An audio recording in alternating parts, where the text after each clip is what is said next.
सिंह अपने YouTube channel advance classes group में आप लोगों का स्वागत करते हैं। आज की इस वीडियो में मैं बात करने वाला हूं ग्राउंड नट यानी कि मूंगफली के कल्टीवेशन के बारे में। तो पहले हम ग्राउंड नट यानी मूंगफली के कल्टीवेशन करने के लिए कुछ जनरल इंट्रोडक्शन के बारे में बात करेंगे। तो यहाँ पर लिखा गया है बॉटनिकल नेम, अर्थात कहने का मतलब यह है कि ग्राउंड नट के उसके मार्फोलॉजिकल कैरेक्टर्स के अकॉर्डिंग टू टाइप, एक होता है इरेक्ट टाइप और एक होता है स्प्रेडिंग टाइप।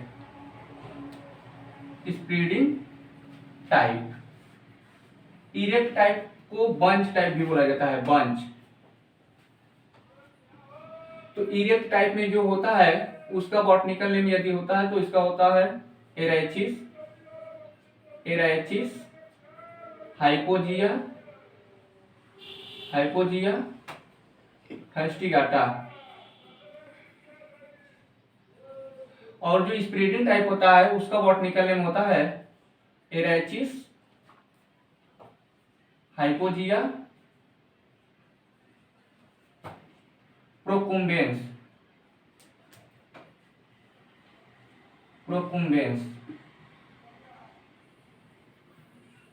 एराइचिस हाइपोजिया जो फैस्टिगाटा होता है उसका जो ओरिजिन होता है वह इंडो बर्मा माना जाता है, इंडो बर्मा। और जो एराइचिस हाइपोजिया प्रोकुम्बेंस होता है उसका जो ओरिजिन होता है वह अफ्रीका माना जाता है। और जो एराइचिस हाइपोजिया होता है उसका जो सीड रेट की यदि हम बात करें तो 100 से 120 केजी पर हेक्टेयर। और जो स्प्रेडिंग टाइप होता है यानी कि एराइचिस हाइपोजिया प्रोकुम्बेंस उसका जो सीड रेट होता है वह होता है आपका 80 से 120 केजी, 80 से 100 केजी पर हेक्टेयर। यदि हम उसकी स्पेसिंग की बात करें तो जो इरेक्ट टाइप यानी बंच टाइप होता है, जो उसका स्पेसिंग होता है वह होता है 45 गुणे 10, यानी कि यह होगा रो टू रो और यह होगा आपका प्लांट टू प्लांट। और जो स्प्रेडिंग टाइप होता है उसका स्पेसिंग की बात करें यदि हम तो आपका होगा 60x20, यानी कि रो टू रो और प्लांट टू प्लांट। क्योंकि स्प्रेडिंग टाइप यानी कि वो फैलेगी तो उसको प्लेसमेंट की ज्यादा आवश्यकता पड़ेगी। ओरिजिन में आप ध्यान दीजिएगा, आप डायरेक्टली एक ही नहीं कर सकते। यदि पूछेगा एराइचिस हाइपोजिया तो आप लिखेंगे इंडो बर्मा, यदि पूछेगा एराइचिस हाइपोजिया प्रोकुम्बेंस तो आपका अफ्रीका होगा। क्रोम फैमिली की यदि बात करें, ग्राउंडनट की फैमिली की बात, तो वह लेग्यूमिनेसी फैमिली का है, लेग्यूमिनेसी, जिसे फेबेसी के नाम से जाना जाता है।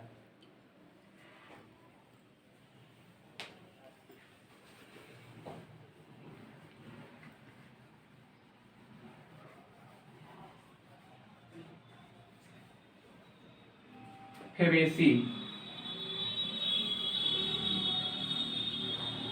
यदि क्रोमोसोम नंबर की बात करें यदि ग्राउंडनट की तो 2n आपका हो जाएगा 40। प्रोटीन कंटेंट की बात करें यदि ग्राउंडनट में तो 25%, और कुछ बुक में आपको 26% भी देखने को मिलेगा। एग्जैक्टली यदि बात करें तो 26%, यह करेक्ट माना जाता है एग्जाम की दृष्टि से, कंपटीशन की दृष्टि से। और यदि आयर कंटेंट की बात करें इसमें तो आपका 45%, कुछ बुक में आपको रेंज के अकॉर्डिंग 45 से 50% तक भी देता है, तो 45 करेक्ट माना जाता है। इन्फ्लोरेसेंस की बात करें यदि तो सोलिनेटरी,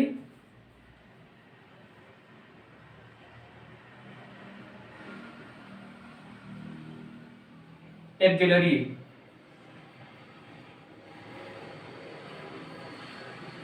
बेस्ट सॉइल की यदि हम बात करें ग्राउंड नट के लिए सबसे बेस्ट सॉइल, तो हम जानते हैं कि ग्राउंड नट जो होता है उसका इकोनॉमिक प्रोडक्ट जो होता है वह सॉइल में होता है। तो इसके लिए सबसे बेस्ट सॉइल माना जाता है sandy loam soil, sandy loam soil. Best temperature की बात करें यदि ग्राउंड नट के लिए तो 21 से 26 डिग्री सेंटीग्रेड तक, कुछ बुक में आपको 21 से 27 भी देखने को मिलेगा। आइडियल पीएच की बात करें, यदि सॉइल के आइडियल पीएच की मान की बात करें हम, तो 6.5 से लेकर 7 तक। और सोविंग टाइम की बात करें यदि, तो जून का अंतिम सप्ताह तथा जुलाई का प्रथम सप्ताह सोविंग टाइम के लिए बेस्ट माना जाता है। स्पेसिंग की बात करें, जैसा कि मैं पहले ही बता दिया था स्पेसिंग के लिए। और अदर नेम की बात करें यदि ग्राउंड नट को, तो ग्राउंड नट को अर्थ नट भी कहा जाता है,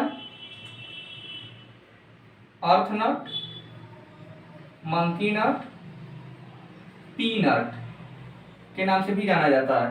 टोटल वाटर रिक्वायरमेंट की बात करें यदि ग्राउंड नट के लिए, तो आपका होता है 40 से लेकर 50 सेमी।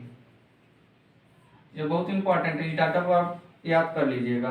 वैरायटी की यदि बात करें हम, तो ग्राउंड नट में उसके मॉर्फोलॉजिकल कैरेक्टर्स के अकॉर्डिंग 2 टाइप में बताया मैंने। एक बताया था बंच टाइप यानी कि इरेक्ट टाइप, और एक बताया था स्प्रेडिंग टाइप। तो बंच टाइप में जो होता है उसके लिए होता है बंच टाइप के लिए, बंच टाइप के लिए एक बहुत ही इंपॉर्टेंट वैरायटी है ज्योति। और स्प्रेडिंग टाइप के लिए चंद्रा। ये दोनों वैरायटी बहुत ही इंपॉर्टेंट है, काफी बार कंपटीशन में पूछा गया है, तो आप इसे ध्यान दीजिएगा। ग्राउंड नट जो होता है वह self pollination, self pollinated and C3 plant है। और यहाँ पर लिखा गया कुछ इंपॉर्टेंट टॉपिक जो कंपटीशन की दृष्टि से बहुत इंपॉर्टेंट है। यहाँ पर लिखा गया बिटरनेस ऑफ कर्नेल, यानी कि मूंगफली के कर्नेल में कड़वाहट किसके कारण होता है, तो वह होता है बिटरनेस यानी कि कड़वाहट, एफ्लाटॉक्सिन, एफ्लाटॉक्सिन। यह कैसे होता है कि जब आपकी मृदा में सॉइल मॉइस्चर यानी ह्यूमिडिटी की मात्रा जब अधिक हो जाती है, तो एक फंगस होता है जो एफ्लाटॉक्सिन होता है, एस्पारगिलस, एस्पारगिलस फ्लेवस के कारण होता है, एक प्रकार का फंगस होता है। तो डायरेक्टली क्वेश्चन पूछा गया है कि एफ्लाटॉक्सिन ड्यू टू किसके कारण होता है, तो आप ध्यान दीजिएगा एस्पारगिलस फ्लेवस के कारण होता है। और यहाँ पर लिखा गया गाइनोस्पोर ऑफ कर्नेल, यानी कि जो कर्नेल किसे कहा जाता है, ग्राउंडनट का जो सीड होता है उसी को कर्नेल के नाम से जाना जाता है। तो जो गाइनोस्पोर होता है, गाइनोस्पोर ऑफ कर्नेल जो होता है उसको पेग के नाम से जाना जाता है, पेग। ग्राउंडनट में एक क्रिया होती है पेगिंग जो बहुत ही इंपॉर्टेंट है। यहाँ पर लिखा गया major and serious pest of groundnut, यानी कि ग्राउंडनट के लिए सबसे मेजर और सीरियस पेस्ट कौन सा है, तो आप इसे ध्यान दीजिएगा, व्हाइट बल्ब, यह भी बहुत इंपॉर्टेंट है। और यहाँ पर लिखा गया टिक्का डिजीज काइज्ड बाय, यानी कि ग्राउंडनट में एक प्रकार का टिक्का डिजीज लगता है जो एक प्रकार के फंगस के कारण होता है। उसमें क्या होता है कि जो ग्राउंडनट का जो कर्नेल होता है उसमें भूरे रंग के धब्बे दिखाई देने लगते हैं। उसके ट्रीटमेंट के लिए क्या किया जाता है, डाइथेनम 45 का 2.5 kg, डाइथेनम 45 2.5 kg 1000 लीटर जल में क्या करके घोल करके 10 दिन के अंतराल पर 2 या 3 स्पेयरिंग करके उसका ट्रीटमेंट किया जाता है। तो यहाँ पर लिखा गया tikka disease is caused bye, tikka disease किसके कारण होता है, तो सर्कोस्पोरा, आप ध्यान दीजिएगा, सर्कोस्पोरा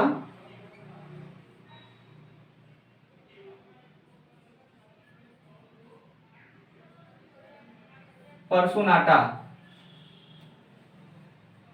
यह बहुत ही इंपॉर्टेंट है। Tikka disease is caused by Cercospora personata, यह कंपटीशन में बहुत बार पूछा गया है। यहाँ पर लिखा गया popping is groundnut caused by, यानी कि मूंगफली में खोखलापन किसके कारण होता है, जैसे कि उसमें कर्नेल का डेवलपमेंट नहीं होता है, तो यह होता है कैल्शियम डिफिशियंसी के कारण, कैल्शियम डिफिशियंसी के कारण। इसका रोकथाम कैसे किया जाता है कि जिप्सम का प्रयोग किया जाता है, जिप्सम का प्रयोग किया जाता है 250 kg पर हेक्टेयर। वो कब किया जाता है, जब पीक फ्लावरिंग, यानी कि ग्राउंडनट में जब फ्लावरिंग की एकदम पूरी तरह से फ्लावरिंग आने लगता है, तब उस समय 250 kg जिप्सम पर हेक्टेयर का प्रयोग करके आप पॉपिंग क्रिया से बच सकते हैं। यहाँ पर लिखा गया है क्रिटिकल स्टेज, यह बहुत ही इंपॉर्टेंट है।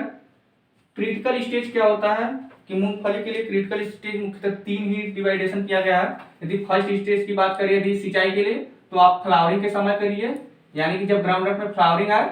सेकेंड पेगिंग बनते समय यानी पेग बनते समय, और थर्ड है पॉड का डेवलपमेंट होते समय।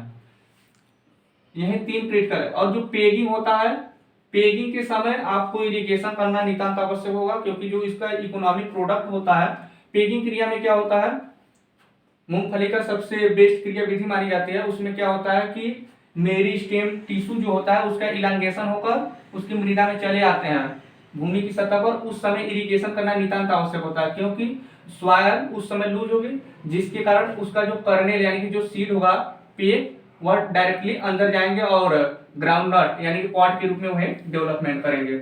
और यहाँ पर लिखा गया herbicide, herbicide use in groundnut, यह बहुत इंपॉर्टेंट है। ग्राउंड नट में कौन सा हर्बिसाइड का प्रयोग किया जाता है, टोक E25, टोक E25, आप इसे ध्यान दीजिएगा। यदि हर्बिसाइड की बात करें तो मुख्यतः 3 होते हैं देखा जाए तो। पहला बात किया जाता है post plant herbicide, pre plant herbicide. Pre plant herbicide एक होता है प्री इमरजेंस और एक होता है पोस्ट इमरजेंस। प्री प्लांट के अंतर्गत देखा जाए फ्लोक्लोरिलीन, और प्री इमरजेंस के अंतर्गत पेंडामेथिलीन, और पोस्ट इमरजेंस के अंतर्गत इमेजाथेपर। आप तीनों का एग्जांपल याद कर लीजिएगा दोस्तों, यहाँ से डायरेक्टली कंपटीशन में पूछे जाते हैं क्वेश्चन। और यहाँ पर लिखा गया है येलोविंग ऑफ ग्राउंडनट, यानी कि ग्राउंडनट में पीला रंग किस कारण होता है, तो होता है आयरन डिफिशियंसी के कारण, डिफिशियंसी। और यहाँ पर लिखा गया बड निक्रोसिस इज ग्राउंडनट, यानी कि बड निक्रोसिस किसके कारण होता है, तो वह होता है आपका थ्रिप, ड्यू टू थ्रिप्स, जो ओनियन और गार्लिक में भी होता है। प्लांट पॉपुलेशन की बात करें यदि दोस्तों, तो हर एक क्रॉप के लिए डायरेक्टली क्वेश्चन कंपटीशन में पूछा जाता है कि प्लांट पॉपुलेशन कितना होता है। तो हम जानते हैं कि ग्राउंडनट में 2 वैरायटी, एक बंच टाइप मैंने बताया था, एक स्प्रेडिंग टाइप बताया था। तो बंच टाइप में क्या होता था, सीड रेट ज्यादा था। बंच टाइप में सीड रेट क्या था, ज्यादा था, तो उसका प्लांट पॉपुलेशन भी ज्यादा होगा। जबकि स्प्रेडिंग टाइप में सीड रेट क्या था, कम था, तो उसका प्लांट पॉपुलेशन भी क्या होगा। तो बंच टाइप में यदि प्लांट पॉपुलेशन की बात करें तो 3.33 लाख पर हेक्टेयर, और स्प्रेडिंग टाइप के लिए हम बात करें यदि प्लांट पॉपुलेशन के लिए तो 2.22 लाख पर हेक्टेयर। तो यही था दोस्तों ग्राउंडनट का कल्टीवेशन, जिसमें मैंने सब इंपॉर्टेंट टर्म को इंक्लूड करके मैंने इस वीडियो को शो किया था। तो इसी के साथ मैं इस वीडियो को समाप्त करता हूँ। Thank you so much watching for this video.